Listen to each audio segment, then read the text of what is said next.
Audiobook Academy. Book Summary. The Fisherman and His Wife. By Jacob Grimm and Wilhelm Grimm. To tell the story of the fisherman and his wife is to tell a fairy tale of a wife who asked her husband for the impossible. She begged him to spare her life after he caught a magical fish for her. Because of his generosity, she granted him 3 wishes. When the fisherman realized he had nothing to gain from her company, he let her go. When he explained what had occurred to his wife, she expressed her desire for the fish to grant her desires. In contrast to his wife, the fisherman wasn't overjoyed since he felt we shouldn't take advantage of the generosity of others. He was also content with his lot in life and didn't want for anything. Gracious people will never be fulfilled, and their quest for expensive items is a means to an end. Those are the folks who will take advantage of other people's generosity for their own selfish purposes. In the end, the fisherman's wife is left with nothing since she has an insatiable appetite. She and her husband are now living in a little house, but she is blinded by her own greed and is unable to appreciate what she has. Fishing was a way of life for this fisherman, who lived in an old wooden home situated on an idyllic beach. Nobody lived by himself. He was married to a woman he cared deeply about and who he cherished.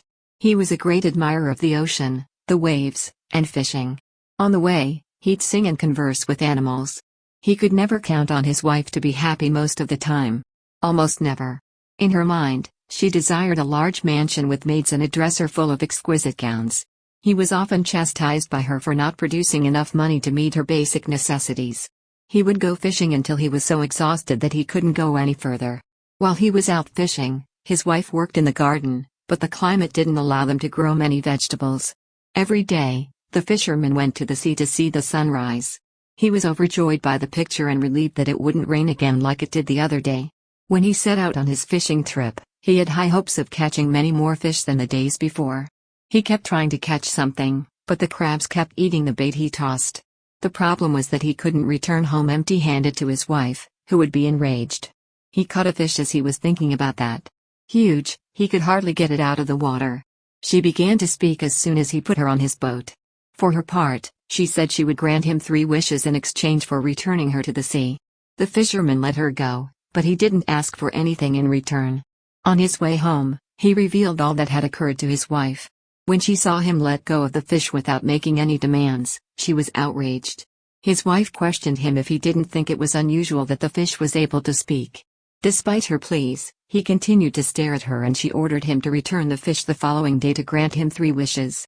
He went fishing to avoid listening to his wife's criticisms, but he didn't expect to catch anything because his wife only wanted a large house with costly furnishings, a garden, and a henhouse. He shouted for the fish, and she literally jumped out of the water to ask him what he needed. When he told her about his wife's circumstances, she inquired about her wishes. It was only when the bashful fisherman found out what she really desired that she confessed her desires to him. For his benevolence, the fish gave him what he wanted and then vanished. When the fisherman arrived at the mansion, he was greeted by the gorgeous residence his wife had requested.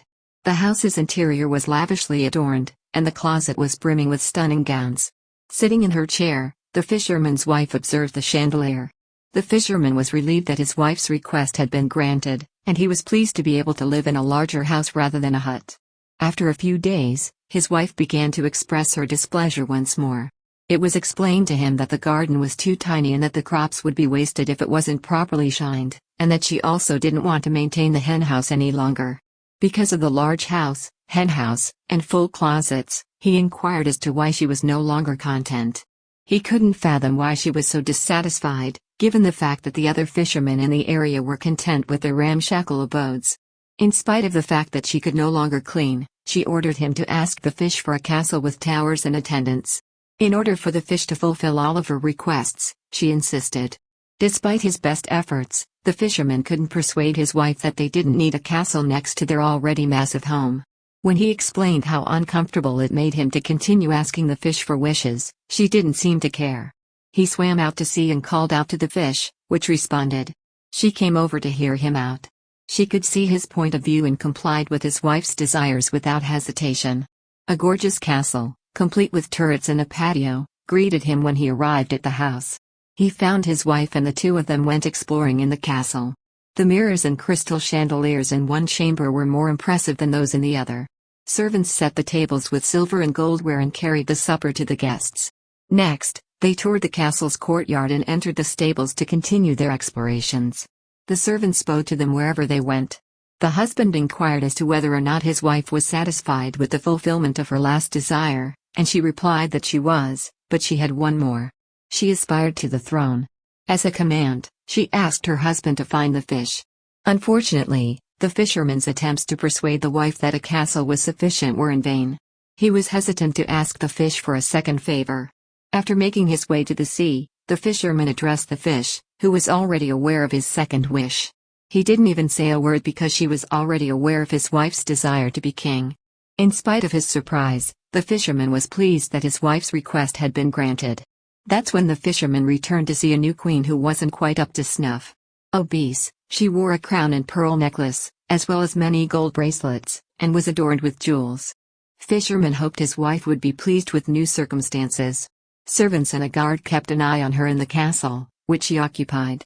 Her contentment lasted just a short time, and when her husband inquired as to why she was unhappy, she explained that she aspired to be an empress because she wanted to be more than a queen. He was told to return to the fish by her. That wish had already given him more than he deserved, and thus he lacked the guts to take advantage of it further. This time, the wife wasn't going to give up either. He had to depart for the sea again, but he was so ashamed that he couldn't look at the fish. Her greed was stronger than everything else. When he enlisted her help in making a third wish, she assured him that it would be fulfilled. Another round of marital strife led to his wife's aspiration to become the next pope. The fisherman was taken aback by her request and refused to comply, but she persisted until she got her way. He went back to the fish and begged for the impossibility once more. The fish granted his wish, despite his discomfort. When he returned home, his wife was upset because she wanted to be God instead of a wife. To his dismay, he inadvertently infuriated her by saying she'd be punished for her insolence. He was forced to return to the fish by her. While a severe storm raged outside, he managed to complete his task. In spite of his best efforts, he was unable to summon her. When he returned home, he found the same old cabin and his dissatisfied wife still there. When things went back to normal, he was overjoyed because he had no desire to live in a lavish castle surrounded by luxury goods. His wife was still unsatisfied with the amount of fish he caught, but he was able to go fishing again and catch enough for both of them. Fisherman, he was a godly husband who worked tirelessly to appease his avaricious wife. However, his hopes were dashed when she turned into the reverse of what he expected and he couldn't satisfy his unrealistic wishes. Despite the magical fish's help, she didn't emerge the last time and things returned to normal. Fisherman's wife, greedy, discontented person that took advantage of her husband's good heart. He fulfilled all of her requests, but she was still dissatisfied. All of the magic in the world has vanished since she asked to be made God. She and her husband were forced to live in a modest cabin in the hope that her husband would catch enough fish to keep them fed. Thank you for listening in Audiobook Academy. Don't forget to subscribe and smash that like button for more content like this. See you in next video.